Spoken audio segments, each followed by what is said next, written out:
Okay, on behalf of the Dean who couldn't be here tonight, I wanted to welcome you all to the final round of the Monrad Paulsen Moot Court Competition, which is a showcase for some of the best advocacy we have at Cardozo. But the competition as a whole is also an integral part of our educational program. It gives lots of excellent students the opportunity to show that they've mastered the art of advocacy and persuasion, which is at the heart of what lawyers do, not just as advocates in litigation, but when they're negotiating with adversaries, when they're even dealing with their clients and trying to explain to their clients why they should or should not take a settlement offer. Monrad Paulsen, after whom this competition was named, was instrumental in starting the moot court program at Cardozo.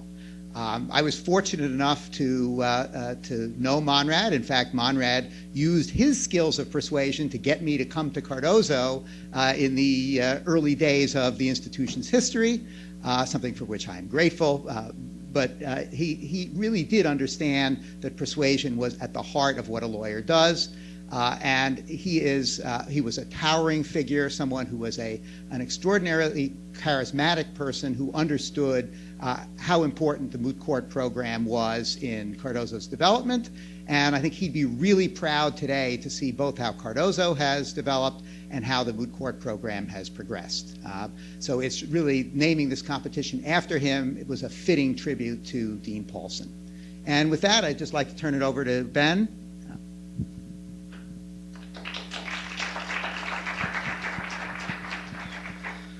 Hi, my name is Ben Harold. Ooh, hold it further away from the face next time. Anyway, normally in competitions we don't use microphones, so I'm a little unfamiliar with this. But anyway, thanks everybody for coming out, and thank you again to all of our competitors who participated in this year's Paulsen competition. As Professor Stirk referred to, oral advocacy is a very difficult skill, one that we work very hard to refine in our work with moot court, and to see competitors outside of the organization come to this competition perform so well has been really exciting for us to see. So thank you all again for your efforts in the competition. Thank you to all of the members of the Moot Court Honor Society who staffed this event and helped it run so smoothly. Thank you to Mrs. Paulsen for being in attendance today. And thank you most of all to our competitions editor, Mr. Carl Hervich, who worked so tirelessly in putting such a great competition together. So, Carl. Thanks everyone for coming. I'm just going to continue the round of thank yous. I want to thank the amazing people I worked with putting the problem together, Tim White and Courtney Plavick. Professor Higgins, who generously devoted his time over the summer to advise us on the problem and was very patient with all of our crazy ideas and ups and downs. Professor Crawford, who gave us some helpful ideas for the first issue, and Professor Stirk for helping to bring all the judges together. And thank you to everyone for participating, and to the final round litigants for working so hard.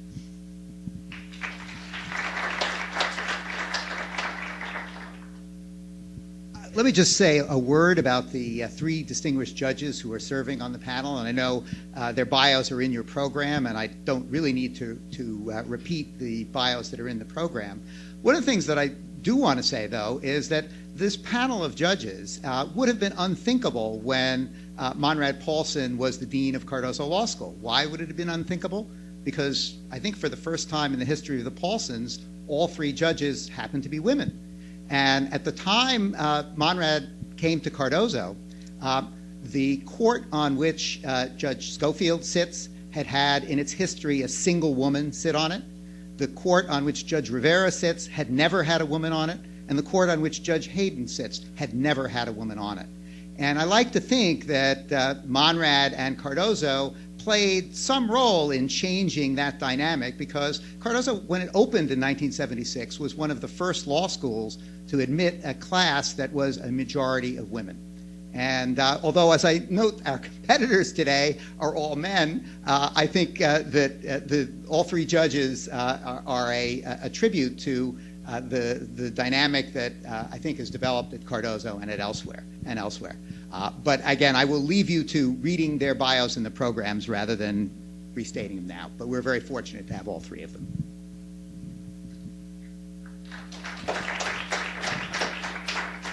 And sorry, one more very important thank you I forgot to my amazing basically collaborator competitions assistant who supported every aspect of this competition, Sahar Esfandiarafard.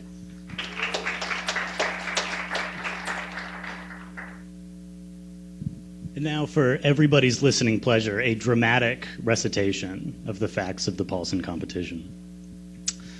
On a bright but foggy October morning, the 15th of 2012, FBI agent Eric Wilson observed a figure walking away from Nell Cardozo Memorial Park with an oddly shaped satchel. His interest piqued, he approached the subject only to discover that it was an old friend and former high school classmate, Eric Babbitt. Babbitt and Wilson spoke for some time, catching up on the previous years, including Babbitt's marriage to Professor Brett Amelkin Babbitt, whom by then had amassed a number of honors in the field of privacy law and held an endowed chair at the Holmes School of Law in Cardozo. Wilson thought this an odd marriage couple, as he had never known Babbitt to hold down a job subsequent to his dropping out of high school. After catching up and moving on past this fact, Wilson and Babbitt exchanged contact information so they could stay in touch further, including Babbitt's new cell phone number. Agent Wilson saw Babbitt a number of times following that morning around the city, including one odd incident where Agent Wilson observed Babbitt near a large rack of urban bikes. When Agent Wilson waved at Babbitt, he waved back at him, still clutching a large, oddly shaped wrench in one of his hands. At the time, Wilson thought nothing of this, but several weeks later, Agent Wilson's supervisors called him into their office to discuss a recent spate of gruesome bicycle accidents that had occurred in Cardozo. On a whim, Wilson mentioned his encounter with Babbitt, which sent his supervisors into a flurry of activity, taking the cell phone number down and setting several agents in the process of petitioning for Babbitt's cell phone records before a federal district judge. Shortly thereafter, an assistant United States attorney filed a hybrid application before the Honorable Constance Harm for the disclosure of historic cell site location data from Babbitt's cell phone. The application alleged that each incident involving urban bikes involved the catastrophic failure of one single part. The application further alleged that Babbitt had been seen in the area of these bike racks holding the large, oddly shaped wrench, and that the government wished to surveil Babbitt further. Judge Harm granted the government's application and authorized the release of this data for a period of 15 days dating back to the date of the application. The records revealed that Babbitt had been in the area of every bike rack that was later found to contain a malfunctioning bicycle. The data also revealed a number of personal details about Babbitt's day-to-day, including his attendance at meetings of an organization cryptically identified as the Society for a Smart Cardozo. Further investigation revealed that this group professed vehement opposition to what it viewed as the misguided trends in current city planning and development, recently calling for active resistance from its members. Based on the review of the cell phone records, Babbitt and Amelkin Babbitt were apprehended and brought to an FBI field office for questioning.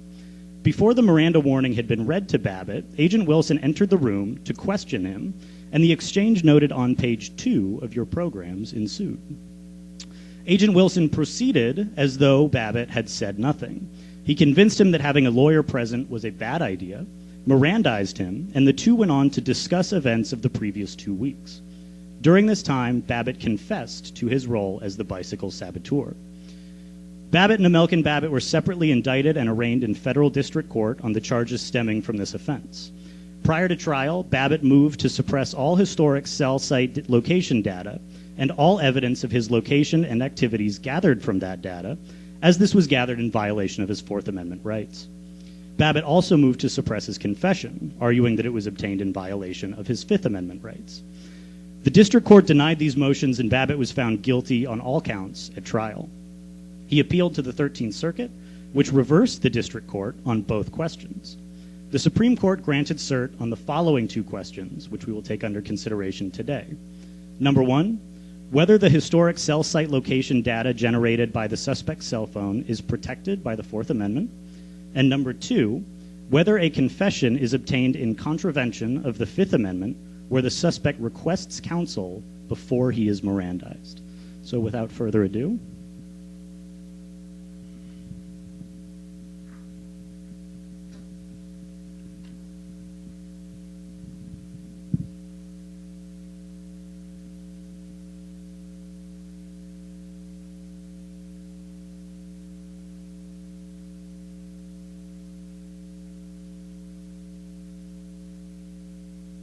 All rise.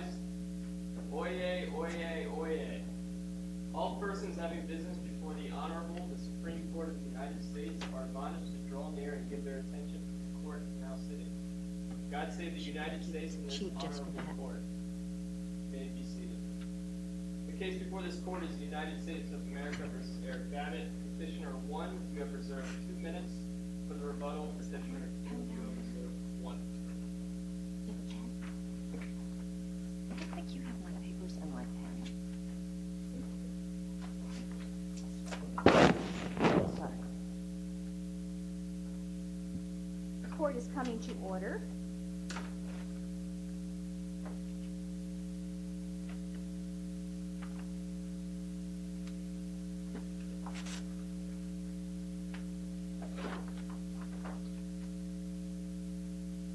I think I heard the bailiff indicate that you're reserving 2 minutes for rebuttal. Is that correct, counsel? Yes, that's correct, Madam Chief Justice. Please introduce yourself and proceed with your argument. Very well. Madam Chief Justice, may it please the court, my name is Jonathan Lynn, and I will be discussing the first issue for the government of the United States. This court should reverse the 13th Circuit's holding that the historical cell site location data was obtained in violation of the Fourth Amendment for 3 reasons. First, the defendant could not have had a reasonable expectation of privacy for conduct that he did on public roads. Second, even if he did have such an expectation, the defendant voluntarily disclosed that information to a third party.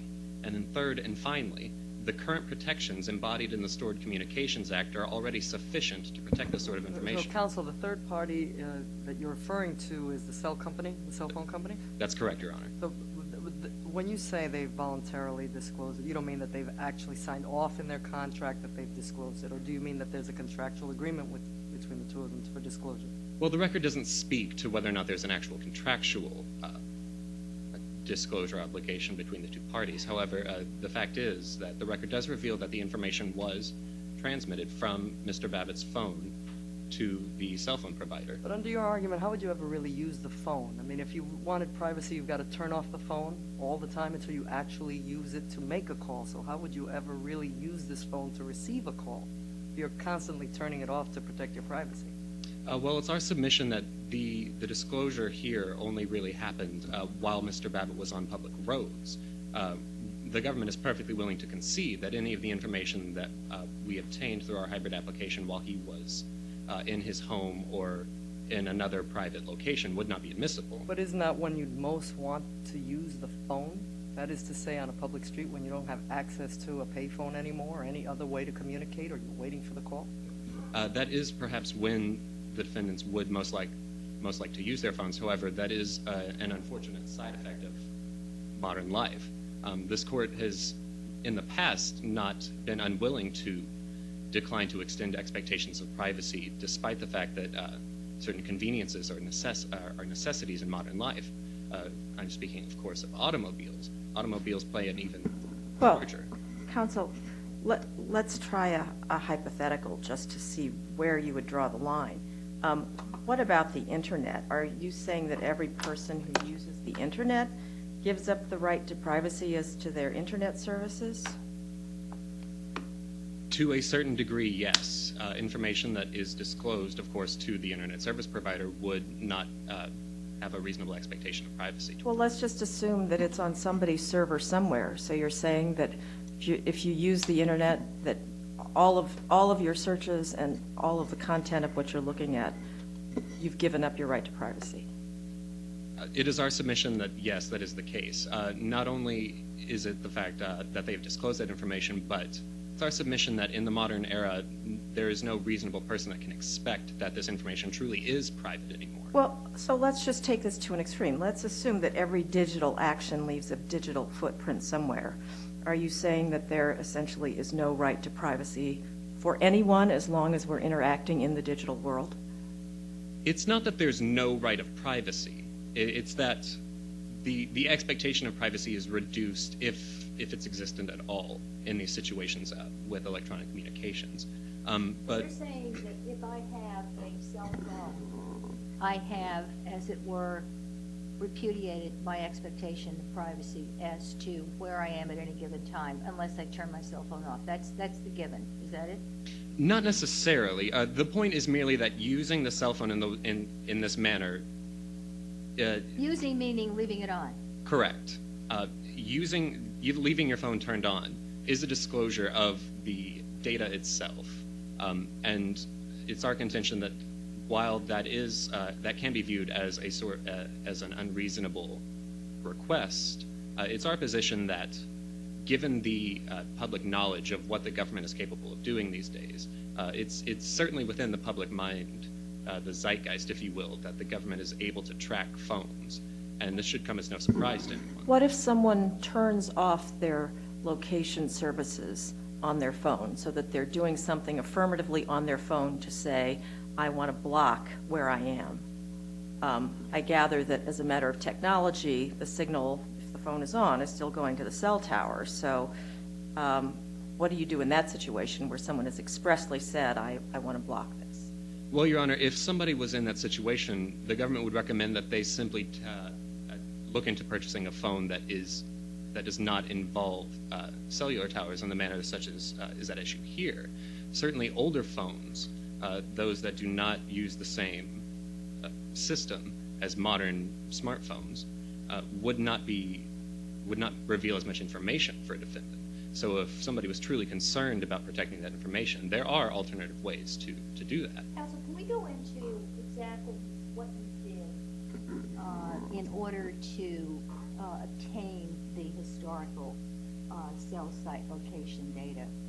Explain to me about these hybrid applications and what kind of a showing you made and why that is consistent with Mr. Babbitt's rights. Certainly, Your Honor. Well, what happened here was the government went before Judge Harm at the district court and presented a hybrid application presenting, under the Stored Communications Act, specific and articulable facts showing that there was an ongoing criminal investigation in which Mr. Babbitt's cell phone data would be relevant, and we had to present the facts.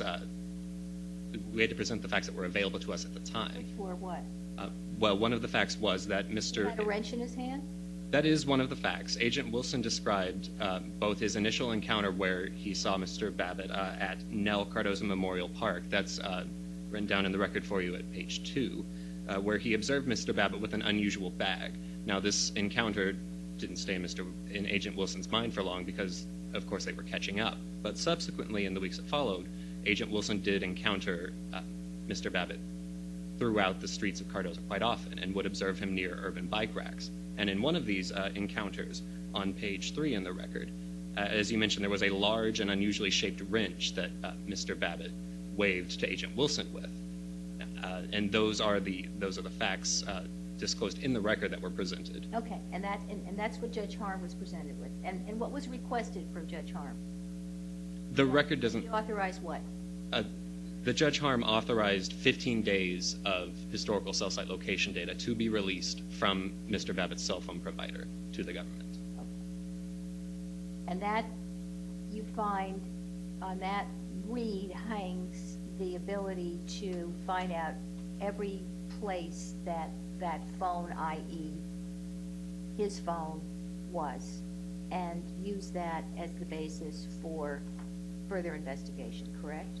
Absolutely, and it is the fact that further investigation was required in this situation, which demonstrates that this information is not as insidious as the respondents would have us believe. It's our contention that, as you just mentioned, this data only tracks the location of the phone itself. It doesn't track Mr. Babbitt. And in fact, as I mentioned before, the government concedes absolutely that any information revealed by the cell site location data about Mr. Babbitt's location or his phone's location while he was in a sort of constitutionally protected area, such as his home or a psychiatrist's office or at his place of business, would not be admissible. And I would just like to make that clear that we are not trying to argue that this data receives no protection at all. And it is, in fact, receiving heightened protection when you compare it to situations like defendants on public roads, such as where it was at issue in U.S. v. Knotts and U.S. v. Caro. Now, the purpose behind the Fourth Amendment, as it were, is to sort of impose a neutral and unbiased magistrate between the defendant and law enforcement. And that's what the Stored Communications Act does here. The government is not able to simply go up and demand from the service provider all of this information. They have to present these facts. If we disagree with you and we think you needed probable cause, do you think that what you presented would have satisfied that standard? The record doesn't speak fully as to all of the facts that were to disclose to Judge Harm. However, I am willing to concede that based on the information that is presented in the record, probable cause was not established. Okay. What standard are you advocating? Are you saying that there is no standard at all, that the police can get these records at any time for no reason? Or would the standard be something like reasonable suspicion? Or are you advocating some other standard? No, Your Honor. We are advocating that the standard embodied in Section D of the Stored Communications Act, where it authorizes a district judge to order service providers to disclose this information based on specific and articulable facts regarding an ongoing criminal investigation. That is all that's necessary here. But rising to what level of suspicion? I suppose on the spectrum it would be closer to reasonable suspicion rather than probable cause. Counsel, I'm searching through my materials here. When you mentioned Knotts, did that have to do with beepers? Was that? Yes, that was a beeper case. Now, in Jones, there was a big difference made between beeper technology and GPS technology, correct? Yes, that's true. However, there is also a big difference between GPS technology and the cell site location data here. Yeah, that's really, you're right with me. What's the difference? Well, GPS data and cell phone, go ahead. And cell phone data. The GPS network is set up based on a series of what used to be military satellites, and so it's much more up-to-date, real-time, and specific with your location. You can get down to the meter or the foot, whereas the location data here, especially in places that aren't New York City or Cardozo or Chicago, is going to be infinitely less accurate than it was in the case at Barr. So there's no real pressure on the government to use this information in say, states like Wyoming. But you don't carry a GPS. Well, there is a GPS on your phone, but that's not the kind of GPS we're talking about. I mean, a phone is with, at least now, is with a person all the time, for the most part. Yes. GPS, you walk away from that car. That is correct, Your Honor. There's a difference in the customary use of the phone, the way people respond to the phone. On the way here, how many people did I bump into who were looking at their phone and didn't even look up? Right, so the phone is very different from a GPS. In that sense, the way we as individuals now connect to this phone, what we think of this phone, my phone, is very proprietary in that way. So it is like it's a part of you. Absolutely, Your Honor. However, I make the point that this case is more similar to Knotts and Caro, where all of the information that the government used against Mr. Babbitt could have been obtained by traditional police investigation methods. They could have followed him around in an unmarked car, and they could have obtained this information. Then you don't suffer too much of an undue burden if we hold against you, because you have these alternatives to follow someone. Your Honor, I see my time is up. Would you like me to answer? Yeah. Well, Your Honor, it is an undue burden because it's forcing law enforcement to remain in 20th and 19th century investigation techniques. As criminals become more sophisticated and are able to better hide their actions by hiding behind cell phone privacy rules, the government is forced to rely on traditional methods that would not be sufficient to stop, as happened here, Mr. Babbitt from committing further crime. Although in this case, once you knew about him, you could have just watched him. The bikes are in a stationary place. He's got to spend some time using the wrench, right, to, as you allege, to actually damage it so that people are injured. It's not the same kind of criminal activity that I think makes your argument a stronger one with respect to the phone. He's got to be stationary for a good period of time to do the criminal act that you're alleging he's done. Yes, Your Honor, but based on the record, the government was only able to ascertain Mr. Babbitt's location based on the fact that we got his cell site location data. And seeing as my time is up, I will continue on review. Okay, thank you very much. Counsel?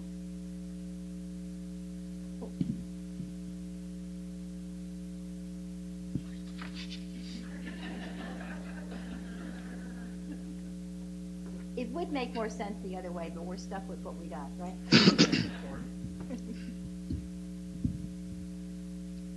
Madam Chief Justice, and may it please the court, my name is Yusuf, and I'll be discussing the second issue for Petitioner United States Government. This court should reverse the 13th Circuit's holding that Eric Babbitt's statements were inadmissible as a violation of his Fifth Amendment right to counsel for two reasons. First, the clear and unambiguous invocation standard applies in both the pre- and post-Miranda context, and second, Eric Babbitt's two statements were insufficient to meet the standard. This court in Davis endorsed its ruling in Edwards and in Miranda, that is, that when a suspect invokes his right to counsel, the questioning must cease. What the court in Davis addressed was the manner in which this invocation should be met. That is, that it needs to be clear, and an ambiguous statement is not enough to stop a police officer from continuing questioning. So, counsel, let me just ask you, why in the pre-Miranda, post-custodial pre-Miranda, before an individual really understands their rights, why should we ask of that person to be so specific and clear? Let's assume for one moment, we'll get to that, without exploring the particular inquiry and language used in this case. Let's assume it's actually unclear and ambiguous. Well, Your Honor, for two reasons. First, the concept of Miranda,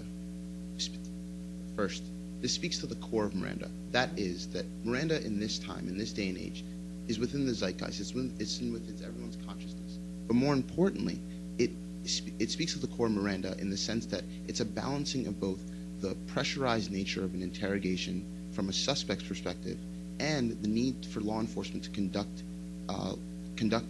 law enforcement interrogations without any hamstringing. So it's a matter of equilibrium, which this court discussed in Miranda. So in the I don't think the court sees Miranda as hamstringing in that sense. We are ensuring that an individual understands their rights. So my question again is, why should we not ensure that someone who we have to assume doesn't know their rights, because that's why you're informing them of their rights, why should we hold them to a higher standard? We want a certain level of clarity and certainty before we've even informed them, before law enforcement tells them the scope of their rights. Well, Your Honor, this is what this court addressed in Davis, and it's a matter of police in conducting their interrogations. That is, it's not a high standard, as respondents would have you believe. It's a standard that you've articulated and seem to fine-tune what you've already discussed in Miranda and Edwards in the subsequent cases. That is, it's not that the knowledge that the defendant has needs to be of such a high level, but for an officer to be able to understand, that is, in his mind, a sort of ambiguous invocation shouldn't stop him from conducting interrogation. Why shouldn't he care enough about a useful interrogation to be really concerned that, if the word lawyer comes up, enough. I mean, this agent, and I'm kind of crossing the line because you wanted to stay with the theoretical, but let's move into this agent really took advantage of it and took Mr. Babbitt's eye off the ball, and at least from this snippet of back and forth that we have and the subsequent questions that we're told about, when the issue was about whether he could get a lawyer. I mean, what more did Mr. Babbitt have to do to get us into the Davis situation? Well, Your Honor, it's petitioner's position that the ambiguity here is similar to Davis. That is, there's qualified utterances prior to the word attorney. So the record of page 6 is there wouldn't be any possible way that I could have an attorney, and then Agent Wilson tries to respond, and then there is, yeah, that's what my wife told me to tell you guys. And it's not the government's position that there needs to be sort of an intent, but it's difficult in that situation, whereas if you're Agent Wilson, if the word attorney is mentioned, if we would apply the respondents. Excuse me, counsel, though. Yes. Aren't the facts here even more egregious? I mean, if I'm looking at the facts in the record, and it says that Wilson basically talked Babbitt out of having a lawyer, persuaded him that it was a bad idea. That suggests that he understood very well that Babbitt was thinking about and wanting a lawyer, and he had to persuade him otherwise.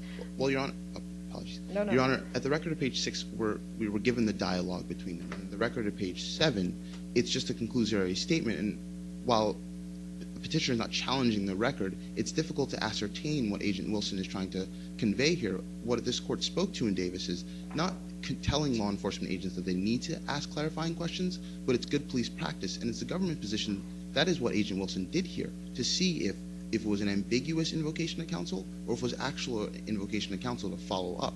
The court has been careful throughout the progeny of cases through Miranda not to say that law enforcement needs to conduct its interrogations in a step-by-step analysis and inquiry. So it's the government position here that if we were to apply this sort of fractured ruling, Edwards in the pre-Miranda context, Davis in the post-Miranda context, it'd be difficult for law enforcement to do nothing but invoke the right, to do nothing else but to have a step-by-step inquiry and have Miranda rights read immediately. Well, what's wrong with a simple bright line rule when he says, there wouldn't be any possible way that I could have a lawyer present while we do this? Why doesn't the officer says, okay, and walk out of the room and get a lawyer? What's wrong with that? What is difficult about that? The difficulty, Your Honor, is that it's been found to be a bit unworkable within the circuits, and it's the government's position that circuit analysis should be should be within your understanding and your ruling here, but rather that where the First, Fifth, Seventh, and 10th circuits have applied Davis across the board, this court in Davis spoke to not giving exact words for the invocation of right to counsel, because it would sort of rise or swing the pendulum to the instance of a defendant having to say, I invoke my Fifth Amendment right to counsel. Government certainly doesn't want that. But more importantly, its exact words are difficult because every circumstance is different. And in every circumstance, a defendant or suspect's knowledge is at a different level. So what is ambiguous about the statement here? There wouldn't be any possible way that I could have a lawyer present while we do this. Well, Your Honor, we're afforded the opportunity to see clarity through hindsight. And an agent within that nature, it's not a one-sided pressurized situation. The agent has a suspect in front of him, a saboteur, as this record refers to, Mr. Babbitt, and he has the pressure of trying to see if the investigation... We should give the benefit of the doubt to the agent because he's under pressure? I mean, the defendant is certainly under pressure. Certainly not. And what this court did in Miranda v. Arizona was err in favor of witnesses, but as the case law has developed, as the jurisprudence has developed, this court has swung the pendulum back to being... More politics than it is really constitutional law. We're talking about what the rights are, and we're talking about individual confrontations, which I think all have the same flavor. You're in custody. I'm going to question you, and depending upon what you say, we're going to move this thing along, right? Now, the agent, the natural thing, supposing one of us said, there isn't any possible way that I could have some water, is there? And you've got a water bottle right there. I would think that you would say, do you want a glass of water? The natural thing is, do you want a lawyer? And the agent did everything he could not to say that. I think that's what, at least for me, jumps out of this record. Is he entitled to skirt the issue? Your Honor, it's certainly not the government's position that he skirts the issue here, but what this court did address in Davis is adding an extra layer of prophylaxis, that is, hamstringing law enforcement's ability to conduct an interrogation by having a pre-Miranda standard and a post-Miranda standard, because it's difficult. And where this court in Smith v. Illinois have said that ambiguity is not invocation, and reasonable minds have differed as to what went on, as to the interaction on record page 6 and 7. Help me about this. In trying to reconstruct what might have happened, and recognizing that the snippet of dialogue we had here with the ums and the ahs means more than likely this was recorded, this exchange. How likely is it that an agent is going to have that much time once somebody's sitting in front of him before he's Mirandized? What concerns me is if we follow your logic Mirandizing is going to be pushed further and further down the pipe. That's my question to you. When should he be Mirandized? Isn't that an important part? And aren't we, by saying that somebody who's uninformed of his rights has to make clear, unequivocal invocation, aren't we taking the teeth, I think one of the arguments is, out of the Miranda drawer? Certainly, Your Honor, and that is the difficulty in trying to find the searching question, the searching words, the point in the sequence of an interrogation when it's correct. But this court, through the progeny of cases that have developed since Miranda, has been careful not to do that because good police practice, which this court articulated in Davis, was not a standard that they gave point one should be the officer should do this and point two the officer should do that. What Davis did do for law enforcement agents is an invocation of the right to counsel needs to be respected. And that is the government's position. And here, the ambiguity, the pressure, the words alone that the officer has is not enough to cease the interrogation. Otherwise, it'd be difficult to conduct interrogations for law enforcement. That's the position the government takes here, that it's not a matter of the sequence of investigation, whether it's in front of your house where you're apprehended or when you walk into the interrogation room. But we do recognize what this court spoke to in Davis and emphasized and has since emphasized in Salinas and in Tompkins. That is, Miranda rights need to be read, and they were here on the record of page 7. So here's a question following up on Judge Hayden's question. Why shouldn't the law be, as soon as the guy utters the word lawyer, that he has to be Mirandized at that moment? Why can you have a long dialogue after that? Your Honor, that would 2 points. First, it would seem to go against what this court has reasoned in Davis in mentioning good police practice. And second, it would seem to push the jurisprudence back to pre-Miranda, where suspects didn't have an understanding of the rights that are articulated in the Fifth Amendment. So the point in which we are now, the record speaks on page 13 and 14 of the questioning between them, and opposing counsel might bring up that seems damning and the kind of conduct that occurred pre-Miranda, but that's post-Miranda. Here, the reason why the word lawyer is not sufficient is that law enforcement would be unable to conduct an interrogation. This is not the pre-Miranda stage of the 70s. This is where we are now, where people have a general understanding of Miranda. Well, this is not the... No, okay, but yes.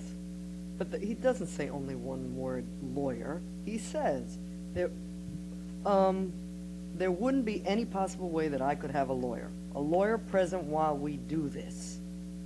Now, whether he understands Miranda or not, that strikes me as very clear against counsel. I don't understand why we can't draw a bright line rule that, with, at least in this case, with these words, that there cannot be a doubt that at a minimum this person is trying to get a sense of what his rights are with respect to access to counsel before there's further discussion. Your Honor, reasonable minds have differed as to the ambiguity of this assertion, but the reason why we can't draw a bright line rule here is to the earlier point of the fractured application of Davis within the circuits. If this court were to take... we could clarify that, could we not?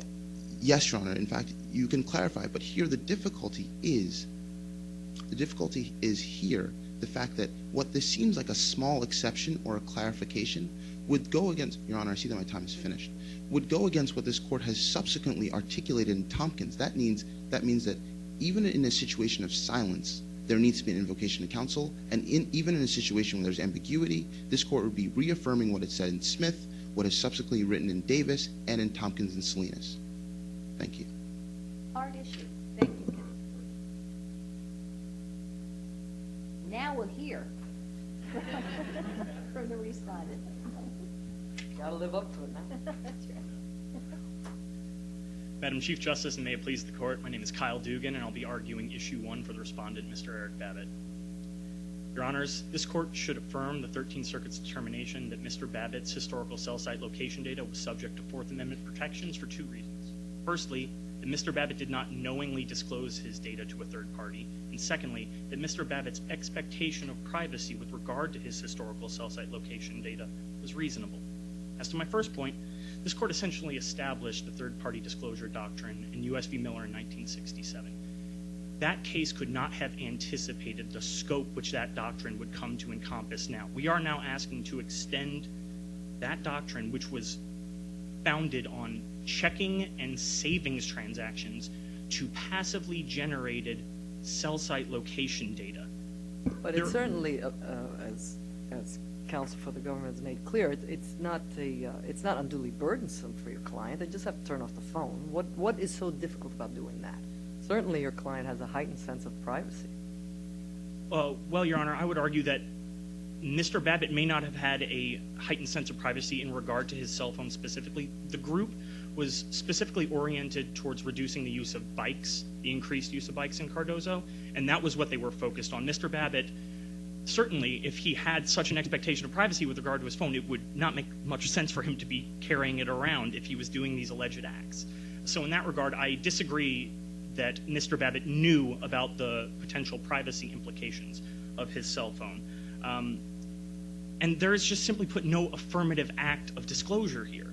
Mr. Babbitt has his phone on, and it's tough to envision going forward a world where people have to choose between turning off their cell phones when they are in public or in private, mind you, given the scope of the data that the government was seeking here. Mr. Dugan, why doesn't the fact that we're talking about public roads make a difference? I mean, in the olden days of law enforcement, defendants could be under surveillance in an important case for months with people trailing them 24 hours. Why impose that burden in this century when the same thing can be accomplished electronically?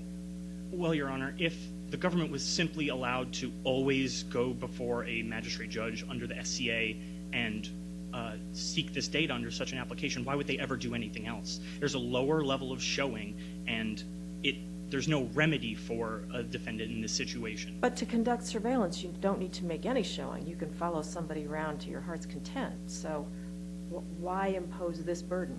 Yes, Your Honor. But the depth of the surveillance here went into private areas that Mr. Babbitt had an expectation of privacy. The surveillance extended into his home, into his 55th floor condo, extended. But they're not going to use that data. But the nature. They only want to use the public road data. Yes, Your Honor. But the nature of this retrospective search was necessarily at the moment that the government acquired this application and was granted this data, it looked into all these places simultaneously. It didn't have a choice to stop at his front door. It went into his home and it looked there. What do you mean it looked there? It couldn't see anything there. It saw what you would see if you followed him to his home. Into the privacy of his own home, his 55th floor condo would not be visible for public viewing from a ground floor level. In no way did Mr. Babbitt expose his activities to the public while in his home. So I don't understand. And maybe I just don't understand the facts. So if you have somebody doing physical surveillance of Mr. Babbitt, they follow him to his home and they sit outside his home and they wait for him to come out again. They see the light go on in his window. If he's actually in his home and you're just doing this electronically, what more do you see or know about him than if you're sitting at his front door? Yes, Your Honor. This court in U.S. v. Caro said that electronic surveillance that saw into a person's household, even just to know if an effect was there or the person themselves, was a violation of their right to privacy. Are you saying it's a violation of the right to privacy to do physical surveillance, to watch the person go into his home? No, Your Honor. No. So I still don't understand the difference. Your Honor, this court said that the act of intrusion into the defendant's home in U.S. v. Caro, simply knowing he was there, just that simple act through the use of electronic surveillance was too much, violated his right to privacy. So you're saying that the same information generated by a phone in a passive way constitutes the kind of intrusiveness that we have already outlawed, correct? Well, the generation of the data doesn't violate anything, Your Honor. Well, the use of it, the fact that it's obtained, it's recorded and obtained and then used against or as part of the investigation. Yes, Your Honor. If the government could simply say, well, we don't want to use this part because that was privately protected, they could always exclude everything that would place them within violation of the Fourth Amendment. So in that regard, it's tough to see how you can apply such a rule. It would give them unilateral power to always extract the data that they can reasonably get and say everything else doesn't matter. And that can't be the rule going forward. There's just simply no But it strikes me that this is sort of the modern day version of empowerment. I mean, your client gets to, you don't get to control if law enforcement personnel follow you around, but you get to control turning off your phone if you don't want them to use that data to figure out where you've been at any particular time, including the condo. I mean, that strikes me as perhaps the appropriate balance in this technological world that we have. You don't get to control the other kind of surveillance, but you get to control this one. You can turn off that phone. Respectfully, Your Honor, this is all solved with a reasonable showing of probable cause. The problem here isn't that this data can never be ascertained by the government. The problem here is that the standard is so low, and there's even there's even disagreement in the circuit courts about what the level of showing is. The Third Circuit has said that magistrate judges can require a showing of probable cause, while the Fifth Circuit has said that no, as soon as specific and articulable facts have been shown, the government must authorize the release of this data. And there's no discretion in that regard as to whether this data infringes on a right of privacy, and that's the danger we have here. I don't get the standard, though. Specific and articulable facts tending to show what, though? And I asked a similar question of your adversary, but specific and articulable facts tending to show that the guy is a father, that presumably wouldn't be enough. So what kind of specific and articulable facts? They're relevant to show that material data would be disclosed by the actual warrant. Sorry, not warrant, but so basically relevance. Yes, relevancy. And that's an extremely low bar here. We have the specific and articulable facts that were found sufficient here were the defendant was found twice in public. That in the park. That is what has been shown with to the be kind of unusual tool that would be used to commit this alleged crime. Yes, Your Honor, but how many people in that park that day may have had a tool on hand? If the scope of such a low level of showing expands greatly when we think not just to this case, but where it can go in other cases.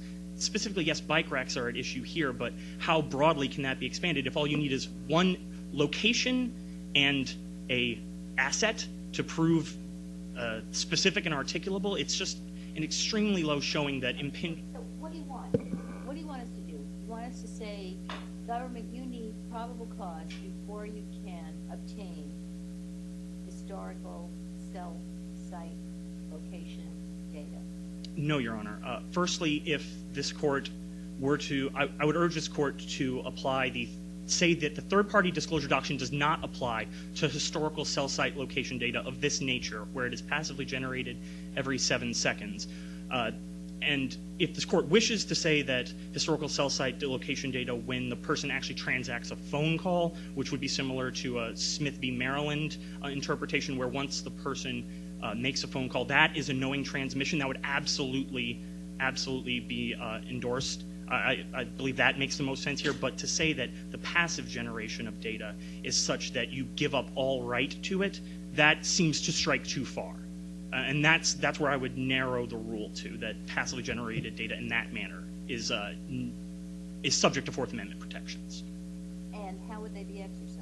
How would they be honored? The government can request in these hybrid applications to limit the data. In in-ray application for an order disclosing such data in the Fifth Circuit, the government confined it. It was a 60-day search, much longer than we actually have in this case, but it was confined to only times when the defendant was transacting phone calls. His locational data was confined to those times, and there's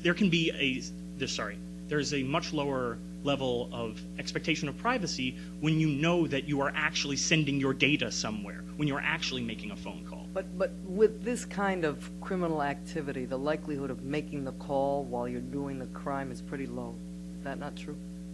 Yes, Your Honor, absolutely. So We're all texting, right? So are you talking about any use at all of the phone, emailing, texting, taking pictures of your cats and sending them to friends? That all falls within the active use and thereby the disclosure arena? Yes, Your Honor, I would say that impinges much less on citizens' reasonable expectations of privacy when you know you are actually sending your information somewhere. If the court wishes to narrow it to exclude certain amounts of data like that, that's absolutely within the court's discretion. But specifically here, we're... Could I just interrupt a second? I wanted to follow up on Judge Hayden's question. So you're the government. I know you're not, but imagine that you're the government, and you would like to get this kind of data. What do you have to show to get it? What would you say, in an ideal world, the law would and should be as a constitutional matter? Well, obviously, probable cause. So you are saying probable cause would have to be shown in every instance when... As to the passive as well as the active, or what? As to the passive, Your Honor, because the passive is the showing here where where there's the data here where the reasonable expectation of privacy is infringed upon.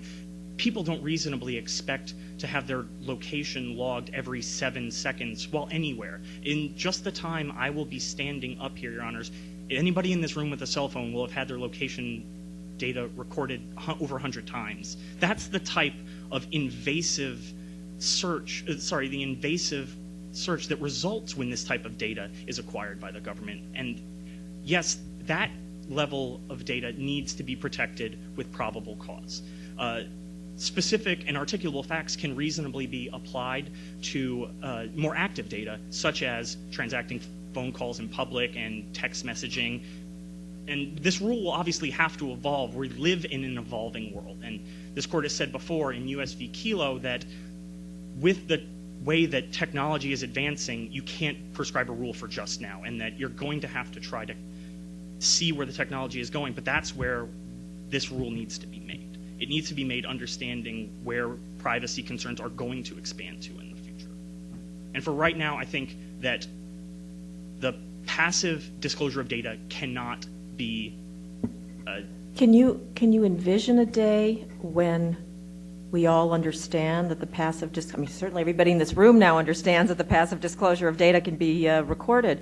But can you envision a day when the general population understands that their cell phones are transmitting their location every 7 seconds? Does that change the result if that happens in a year? I don't think that changes the result here, but if we get to a point where that happens, then hopefully people have been afforded more opportunities to actually limit that. If that's the way that technology is going to go, hopefully the citizenry can be afforded some option. Because here, there is... Justice Alito, I believe in Jones, and his concurrence, came up with that metaphor of the mosaic, that we're kind of like radioactive. We're just hanging like crazy where we are every moment, and we could be tracked with a GPS recorder so that we're constantly, as it were, seen. I guess I'm having trouble distinguishing between this passive and active. Justice Rivera talked earlier about the integral nature with every human being of that person's phone. It's an extension of ourselves, both in the physical manifestation and just the way we think and communicate.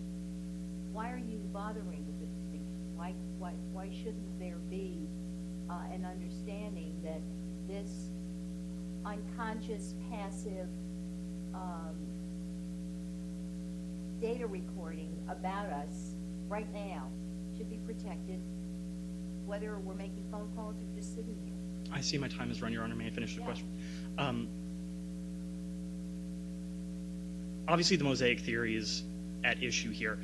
The reason I would suggest a narrow rule is because I don't want to ask this court to do too much, perfectly honest. I understand that the way the technology is going, the active disclosures might merge with passive disclosures is what I believe you're saying. And I'm simply asking the court to make a narrow rule here because it's such a important issue, and prescribing too broad a rule without knowing exactly where it's going to go might be too much to ask of this court. So that's why I would ask this court to narrow it. I think you're thrusting us into the technology. Justice Schofield talked about how we might know something different a year from now. And to the extent that you are asking for us to go tiptoeing into something that changes every moment,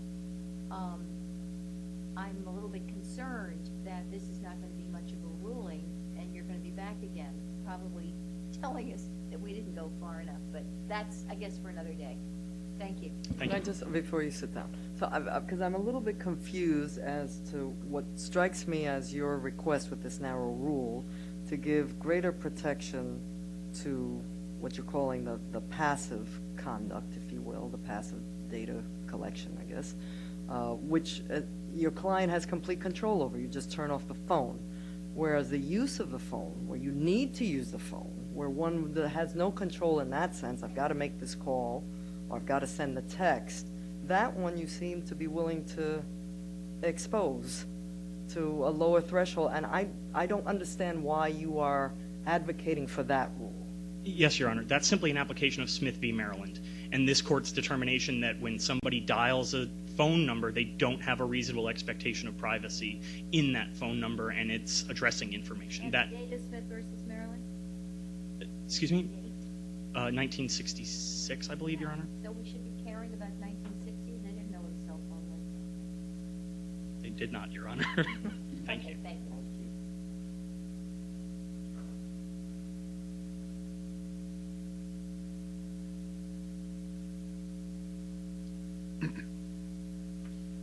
Madam Chief Justice, may it please the court. My name is David Kurlander, and I represent the respondent. Your Honors, this court should affirm the decision below for two reasons. First, the heightened standard for invoking the right to counsel, as articulated in Davis v. United States, does not apply unless the Miranda warnings have been given. And second, even if Davis does apply, the suspect in this case has clearly and unequivocally invoked his right to counsel. First, Davis does not apply.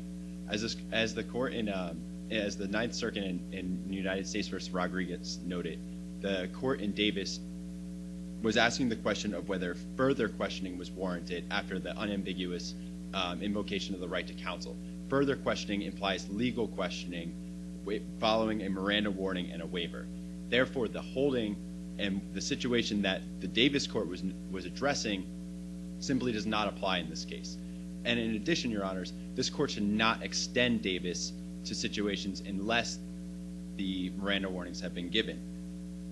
In Davis, as the petitioner notes, the Davis court was concerned about a balancing test, concerned with law enforcement's ability to prosecute cases and as well as the defendant's. Is there ambiguity suggested by the fact that he tells Agent Wilson that my wife told me to tell you that? Your Honors, these statements are not ambiguous, especially when taken together. The first statement, that's what my wife told you to tell me. Get me a lawyer, on the record on page 6. Get me a lawyer. That second statement cannot be any clearer. In addition to that, the first statement was also not ambiguous. The first statement notes his present ability. But doesn't the order matter? I mean, the first statement, yes, like I've said, wouldn't it be possible to have a lawyer present while we do this? But then his next statement is, that's what my wife told me to tell you guys. Absolutely, but he's acting on the advice of his wife. He's taking her will to tell him to seek and invoke counsel, and he's making that his own. He's simply acting on the advice. It's hard to really measure that off a cold transcript, don't you think? I mean, one could read that also as sort of a throw-off. Yeah, she told me to tell you that. Absolutely, Your Honor, but the situation here is whether a reasonable officer would consider this as an invocation of the right to counsel. And here, as the Davis court notes, it does not have to be a model of clarity or eloquence. Here, this is something that should be sufficient for an officer to realize he is invoking his right to counsel, especially when these two statements are taken together. As the Ninth Circuit in United States v. Hunter addressed, the situation of can you call my attorney? That was an unambiguous invocation of the right to counsel. Well, can we just sort of cut to the chase here? Is there any reason to think that there was anything about this statement that was coerced or involuntary? I mean, isn't that really what the Fifth Amendment right is all about? The right not to incriminate oneself, and at least in an involuntary way. I mean, isn't there every indicia that this was voluntary? There is every indicia that this. Excuse me, Your Honor, that this statement was not involuntary? Well, isn't there every indicia that his confession, that this man's confession was voluntary? No, Your Honor. In this situation, the officer convinced Mr. Babbitt not to have counsel present. Well, let's look at the record very, very carefully and move back a little bit further from the exchange. the wife immediately requests an attorney and sits silent, right? Refused to say anything during her interrogation. Babbitt was less stalwart after Agent Wilson entered the room, but before he could administer Miranda warnings, the following exchange occurred. Babbitt, and then we know what he said. There wouldn't be any possible way. Babbitt blurts this out. Yes, Your Honor. Wilson is himself ambiguous. Kind of, and then Babbitt says, yeah, that's what my wife told me to ask you guys. Give me a lawyer. Just those 3 sentences. Agent Wilson, according to the text, proceeded as if Babbitt had not said anything. Rather than end the interrogation, Agent Wilson convinced Babbitt that having a lawyer present was bad. Is that bad? Or if an agent convinces, an agent says, I don't think that makes, we see it all the time on Law and Order, right? You know, we can do this the easy way, we can do it the hard way, get the lawyer, yada, yada. Is that wrong? Is that coercive to point out that getting a lawyer, lawyering up, may not be in the target's best interest? Yes, Your Honor. The police should not be doing that. This is a situation where the suspect has invoked his right to counsel, and the police... No, I'm just saying, let's say it's not as clear as all that. He doesn't say, give me a lawyer, and we get into a debate. Let's say that the subject is on the table, as it is here. The agent does not say to himself, this is a clear invocation, give me a lawyer, because he's talking about what his wife told him to say. And the agent takes advantage of that and keeps on talking, doesn't stop, doesn't do a Davis stop, and lulls or calms the guy down to the point where Babbitt thinks it's in his best interest to chat up the agent, and pretty soon he's making a confession. Seems to be pretty much what went on here, especially since they had an existing relationship. Was the dialogue between the agent and Babbitt, as described to us in the record, per se illegal and unconstitutional, where the agent was pointing out the detriment of getting a lawyer to Babbitt? Yes, Your Honor. That is a trick on behalf of the officer. He's sort of doing a 2-step interrogation, telling you don't need counsel, and then he's sort of acting as his friend to elicit statements off of him. And all of this is done after, as our argument is, that after he's invoked his right to counsel. Therefore, there is a constitutional violation here. So you think, in context, that kind of content by the agent is coercive or violates the Fifth Amendment? Absolutely, Your Honor. I know that is the petitioner's position that this is sort of best police practices. However, it is not best police practices to convince a suspect that he does not need counsel, and then to further go along and go through questioning by himself. So you would agree with I think what Justice Schofield was saying, and perhaps we all might be saying, the word lawyer comes up and everybody goes, okay, that's it. I think that's what the bright line rule would be. Is that correct? In the pre-Miranda context, that should be the rule. It should be we should place the burden on the police officers to sort of engage the suspect and ask whether or not he actually wanted to invoke the right to counsel. That is what the Davis court noted. It would be best police practices to further inquire and to place the burden on the police officer to understand whether or not this is an invocation of the right to counsel would incentivize police officers to use best practices. But in the post-Miranda context, it makes more sense to require an unequivocal invocation of the right to counsel. However, we're not in the post-Miranda context, and therefore the Davis decision should not apply. In addition to that, the court in Davis was worried about the Miranda warnings becoming... Well, it's a functional equivalent to post-Miranda, isn't it, in many ways, when he says, can I get a lawyer? My wife told me to tell you that. Don't you think he by then knows she invokes the right to counsel? You're suggesting he didn't know at all? He had no clue? Absolutely none. No, Your Honor. He did understand that he was invoking the right to counsel, and he thought he had invoked the right to counsel. But then, after that, there's this 2-step police interrogation tactic. He's been convinced to forego the right to counsel, and that is where the constitutional violation is. Are you telling me, I think it arises rather naturally that the question that Agent Wilson, under other circumstances, might ask would be, do you want a lawyer? Right? Correct. Is there any way I could get a lawyer? My wife told me to ask for one. And if the agent wasn't being so careful, he could have said, do you want a lawyer? Are you telling me that inherent in what we know that Babbitt had set up to that point, the answer would have been an unequivocal, yep, I do. Yes, Your Honor. He was told by his wife, he was informed and advised by his wife that... A wimp? I mean, do we know that as well? His wife told him to get a lawyer, or he's going to get a lawyer? I mean, how do we know that he's going to get a lawyer? Well, he's trying to invoke a lawyer here. He is not being, the language that he's using does not express indecision or a consideration of whether or not he should have a lawyer. He's clearly using words that express a desire to speak with counsel. Would it not be possible to speak with counsel? That is something similar to can, not words like, might it be possible to speak with counsel? He's expressing a desire to presently speak with counsel. And in addition to that, his second statement, this is what my wife told me to tell you, clears up any doubt and any ambiguity to the first statement. It is something that is very similar to United States versus Wingsinger. In that situation, it was, do you think I should have a lawyer? And the officer responded, that's up to you. And the suspect responded to that, I mean, but can I have one now? And in that situation, the third statement clarified all ambiguity about his previous request. Sure did. Well, I think we all agree with that. And in this situation, it is the same thing. His first statement, even if it was ambiguous, and we believe that it is not ambiguous, but even if it was, the second statement would have clarified any ambiguity to the first statement. And a reasonable officer in Officer Wilson's position... No, but the sequentiality makes a difference. That second statement suggests it's not my idea. It's not what interests me. But that makes it different. If he had said first, well, my wife told me to get a lawyer, so can I get a lawyer? I mean, if he did that sequence, I think you have a stronger argument, but isn't it a weaker argument, this sequencing for you? No, Your Honor. This is still very strong for us. In this situation, he's still clearing up any ambiguity. He is acting on his wife's advice. For example, if... I'm sorry, could we turn to the law for just a moment? Is there is there any law that constrains us and that has addressed ambiguous statements and what we are compelled to do in the face of ambiguous statements?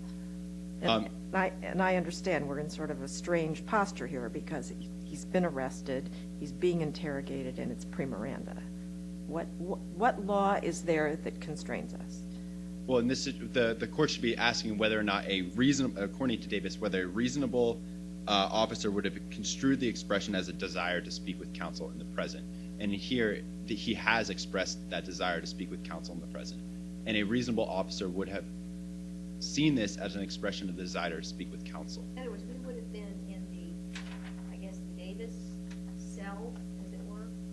So you're basically relying on the facts here to say that the result is compelled by Davis? Assuming that Davis applies, this court need not... The real issue is, going back to the law, is what's the legal standard. It's not this particular fact scenario in that sense, although we've been going through the fact scenario because we wouldn't have taken the case just to resolve a fact scenario that a court below could have done.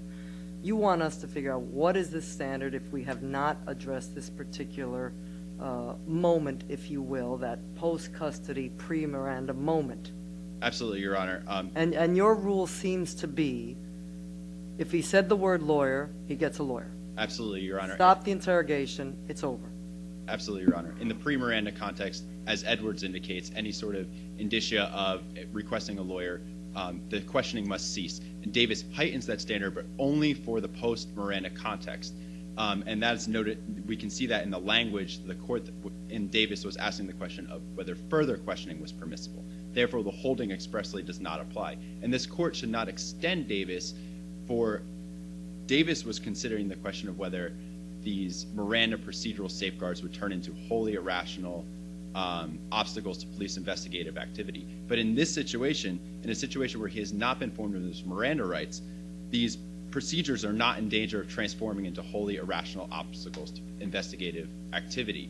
As the concurrence has noted on the record on page 18, a person who has not been made aware of his rights cannot be expected to invoke them. In this situation, the reasoning behind Davis simply does not apply either. Therefore, this court should not extend Davis to the pre-Miranda warning context. In addition to that, the petitioner relies on Tompkins to argue that Tompkins closes the gap. However, in Tompkins, Does it matter if it's someone who's aware of what the Miranda rights are? Like this gentleman? No, Your Honor, it does not. It's not a subjective standard. It's an objective standard. And the petitioner argues that Tompkins closes the gap here. However, Tompkins addressed the issue of whether or not the invocation of the right to silence has to be, in the post-Miranda context, has to be unequivocal. And in the post-Miranda context for the right to silence, the court held that it did. However, this court in Tompkins never addressed the invocation of the right to silence in the pre-Miranda context. Well, but inherent in these different scenarios is that Miranda would at some point be given, right? That the rights would be at some point articulated. Do we have any law to guide us as to the timing of that event, since that event seems to provide some clarity one way or the other? Sorry, Your Honor, could you repeat the question? When does the law tell us that a custodial suspect who is being interrogated should be told of his Miranda rights? I see my time is up. Yeah.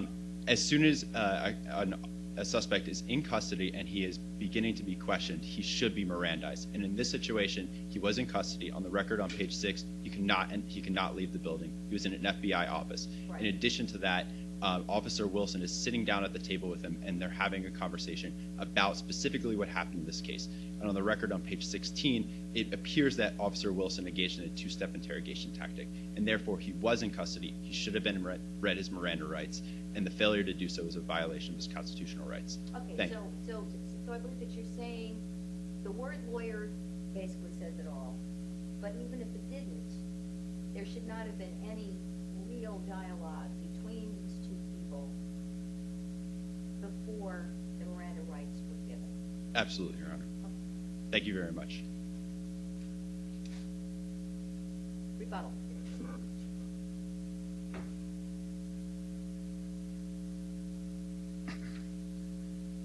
Your Honors, I'd like to just clarify a thing from the record really quickly that counsel for the respondent may have mischaracterized. If you take a look at page 5 and 6 where it describes the Society for a Smart Cardozo, this is clearly not a group who just doesn't like bikes.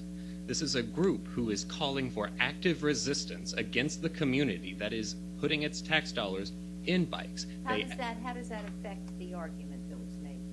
It shows us that Mr. Babbitt, as a member of this organization who speaks to his wife, who is a very learned scholar and knowledgeable about these things, has a knowledge about what these phones can do, because one of the central focuses of the group is integrating these smartphones into modern life.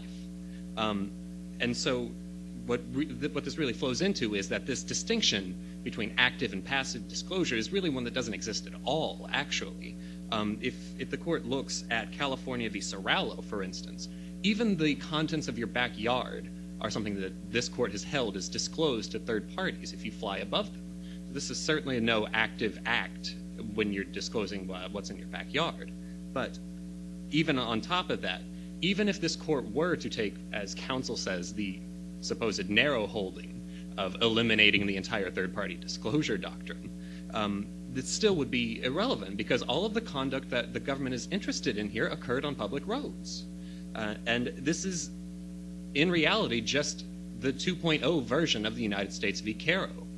There, the government obtained information about Mr. Caro while he was in his house or in a residence, and the government was not allowed to use that information. So too here. All of the information that we seek is that information that the government in Caro was allowed to use. This information that was available through traditional methods. And the only difference here that counsel pointed out... So your argument is scoop up as much as you can and then see what a judge will let you use? No, Your Honor. I see my time is up. May I answer that?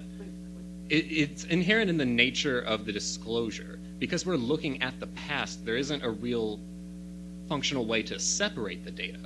And because there's nothing being used against him, in fact, the information that would be excluded is, in fact, practically irrelevant. There's no real danger here. But as I was saying, the only real difference between that is that now if the government had been forced to go through the probable cause warrant application, more people besides the 79 which Mr. Babbitt injured would now be injured or dead. Counsel, this